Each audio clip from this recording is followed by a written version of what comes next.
Ada 7 poin setelah saya lihat dari tayangan-tayangan yang ada di dalam YouTube yang viral akhir ini. Ada 7 yang saya lihat, bahkan barangkali saya lebih sedikit, majelis ulama lebih banyak. Saya bikin singkat saja.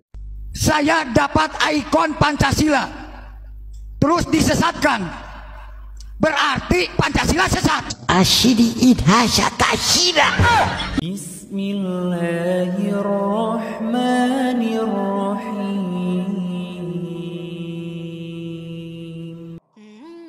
Assalamualaikum warahmatullahi wabarakatuh. Sahabat muslim yang dirahmati Allah subhanahu wa ta'ala, berjumpa lagi dengan channel Hasika Wafa. Kami doakan semoga Allah subhanahu wa ta'ala senantiasa memberikan kesehatan dan menjauhkan kita dari segala musibah dan bencana. Amin ya robbal alamin. Segala puji bagi Allah subhanahu wa ta'ala, kepadanya kita memuji, memohon pertolongan dan ampunan. Kita juga berlindung kepada Allah dari kejelekan jiwa dan keburukan amal perbuatan. Pada video kali ini, kita akan membahas tentang banyaknya penyimpangan yang dilakukan oleh Mama Gufron, sebagaimana hal tersebut dibahas secara tuntas oleh para ulama, dalam acara catatan demokrasi di sebuah stasiun televisi swasta tadi malam. Dalam acara tersebut, hadir beberapa tokoh ulama tanah air serta Wasekjen Majelis Ulama Indonesia Muhammad Ziyad.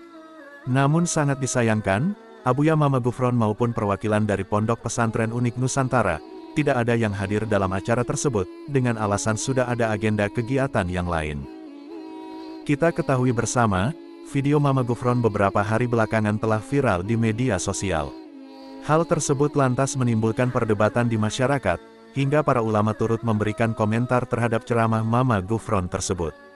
Pihak Majelis Ulama Indonesia, selaku organisasi yang berwenang menangani hal tersebut, juga sudah memberikan tanggapannya, terkait adanya indikasi kesesatan ajaran Mama Gufron dan Pondok Pesantren Unik Nusantara. Apa yang disampaikan Mama Gufron selama ini, memang tidak pernah mencela Al-Quran dan Nabi Muhammad SAW. Namun apa yang disampaikan Mama Gufron, tetap perlu dibahas dan diambil tindakan yang tegas.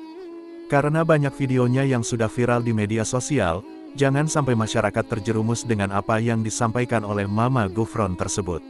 Setidaknya ada 7-10 penyimpangan yang dilakukan oleh Mama Gufron, dalam isi ceramahnya di hadapan para jamaah dan pengikutnya. Salah satu di antaranya, Mama Gufron mengaku bisa memanggil ruh manusia yang telah meninggal dunia. Hal tersebut jelas tidak masuk akal, karena hanya para nabi dan rasul yang diberikan mukjizat tersebut oleh Allah subhanahu wa ta'ala. Sebagaimana yang disampaikan oleh Ustadz Sumarno Syafi'i tadi malam, dalam acara catatan demokrasi TV One. Berikut kita simak bersama videonya, diambil dari channel YouTube TV One News. Ada 7 poin setelah saya lihat dari tayangan-tayangan yang ada di dalam YouTube yang viral akhir ini. Ada 7 yang saya lihat, bahkan barangkali saya lebih sedikit, majelis ulama lebih banyak. Saya bikin singkat saja, ada 7. Artinya saya nggak berani mengatakan sesat dulu, ini penyelewengan, kelebihan. Pertama, mengaku mengarang 500 kitab dengan bahasa Suryani yang kita tidak tahu siapa pentahsisnya, ya. Yang kedua adalah mengaku dirinya bisa tadi berkomunikasi dengan para malaikat. Sedangkan malaikat itu adalah merupakan ibadun mukramuna la ya'sunallaha ma amaruhum wa yaf'aluna ma yu'marun. Dalam Al-Qur'an Allah jelaskan, malaikat adalah merupakan hamba-hamba Allah yang suci, yang tidak pernah melakukan maksiat macam-macam, dan dia hanya tunduk dengan perintah Allah. Kenapa malaikat diajak komunikasi? Kenapa malaikat bisa disuruh-suruh? Ini kan di luar logika akal nalar. Apa barangkali udah kelebihan pintarnya? Yang ketiga, ada satu lagi yang aneh, seperti tadi ditayangkan dalam TV kita, menjaga gawang neraka, luar biasa. Bayangkan, kita bisa pikir berapa panasnya neraka. Hal-hal yang semacam ini fenomena akhir zaman, nggak usah kaget. Lalu bilang, kok banyak pengikutnya? Dajjal juga nanti lebih banyak pengikutnya. Jadi kalau dia punya pengikut, nggak usah kaget. Ya, Dajjal juga nanti di akhir zaman akan lebih banyak pengikutnya. Kemudian yang keempat, mengaku keturunan Syekh Nawawi Al-Bantani. Nah ini lebih hebat lagi. Begitu diteliti, dicek, ternyata cangkokan. Dan yang kelima, yang lebih mengerikan dahsyatnya, sebagaimana sabda baginda Rasul Nabi kita Muhammad sallallahu alaihi wasallam, "Man kadzdzaba alayya muta'ammidan falyatabawa maq'adahu minan nar." Menyampaikan satu hadis, dan saya belum pernah ketemu ada satu kitab matan hadis yang memakai bahasa Suryani. Semua matan hadis menggunakan bahasa yang disampaikan oleh baginda Rasul Nabi kita Muhammad sallallahu alaihi wasallam. Ini enggak jauh bahasanya makoli atau makroni saya nggak ngerti. Ya, itu yang kelima. Yang keenam, sebagaimana kita sudah maklumi, memiliki satu kelebihan yang luar biasa, bisa berbicara dengan roh orang yang sudah meninggal dunia, berkomunikasi. Dan itu hanya Allah berikan kepada para nabi dan rasul sebagai mukjizat. Berarti sudah, kalau orang sudah seperti ini, sudah menyamakan dirinya sebagai nabi dan rasul. Dan Nabi dan Rasul pun ketika berbicara mengetahui orang di dalam kubur, kondisinya untuk menjawab tantangan sosial sebagai pesan moral. Sebagai pesan moral. Kalau ini, sebagaimana saya lihat ada satu gambar tayangan YouTube berziarah ke makam Sunan Ampel, lalu dia berbicara dengan bahasa makolinya, lalu bercerita, oh sudah nanti untung saya bisa ketemu dalam kondisi baik-baik saja dan nanti dia akan pergi akan saat. Saya bilang, kulir roh min amri robi. Allah nyatakan dalam Al-Quran, yas'alunaka an roh. Ketika seorang sahabat bertanya kepada Rasul tentang masalah roh, dijawab oleh Allah, roh itu adalah urusan Allah. Wa ma utitum minal ilmi illa qalila. Manusia hanya diberikan ilmu oleh Allah cuma sedikit, sebatas dengan apa yang ada kita lihat. Jadi kalau ini udah liwat batas langit mana dia sudah liwati.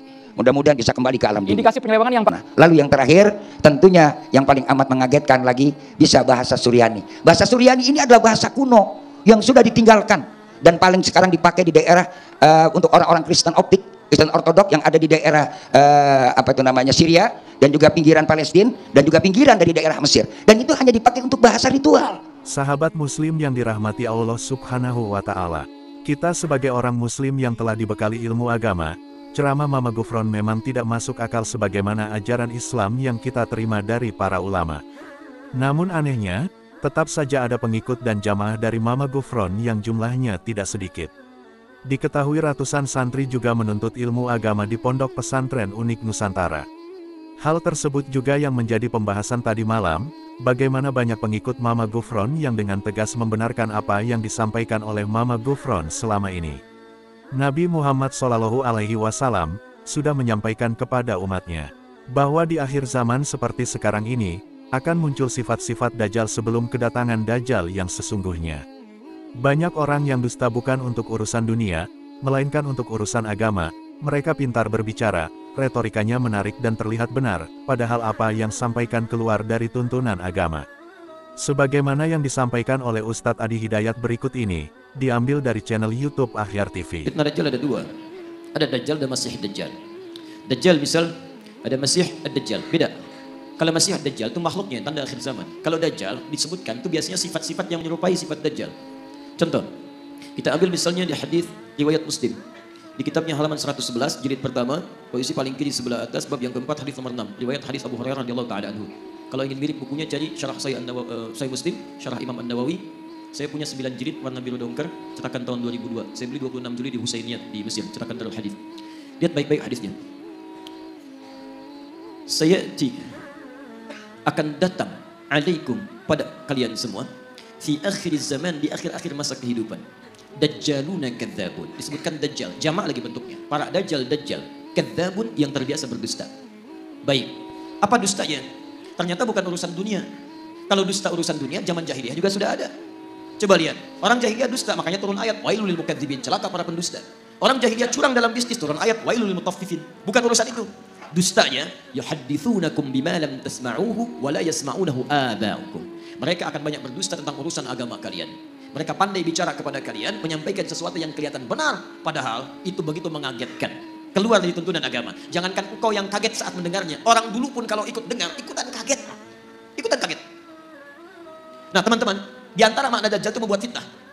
Fitnah yang mengeluarkan orang dari keyakinan kepada Allah Subhanahu wa Ta'ala. Nah ada kata Allah, itu bukan bentuk Dajjal aslinya, tapi sifat-sifatnya. Baik, saya mau tanya pada Anda, kalau seseorang membuat kagum, membuat suatu dahsyat bisa mempengaruhi, pintar atau bodoh? Pintar. Makanya ada yang menafsirkan hadis ini salah satunya orang-orang pintar. Tapi dengan kepintarannya dia bicara masalah-masalah agama, tapi tidak ada ilmu di dalamnya, malah mengeluarkan orang-orang dari keyakinan kepada Allah. Maka kalimatnya bisa membuat orang kaget. Jangankan orang itu, kata Nabi, orang dulu pun kalau dengar itu akan ikutan kaget. Contoh, Quran surah kedua Al-Baqarah ayat 204 sampai 207, paling kiri sebelah atas. Wa minan nasi may yu'jibuka qawluhu fil hayatid dunya wa yushhidullaha 'ala ma fi qalbihi wa huwa 'aladul khisam. Di antara manusia ada orang yang kalau bicara kata-katanya menarik, retorikanya cantik, kadang-kadang bawa ayat-ayat Allah, tapi hati-hati, mereka itu musuh yang paling jahat. Semoga video ini bermanfaat bagi kita semua dan menambah tingkat keimanan kita kepada Allah Subhanahu wa Ta'ala. Wassalamualaikum warahmatullahi wabarakatuh.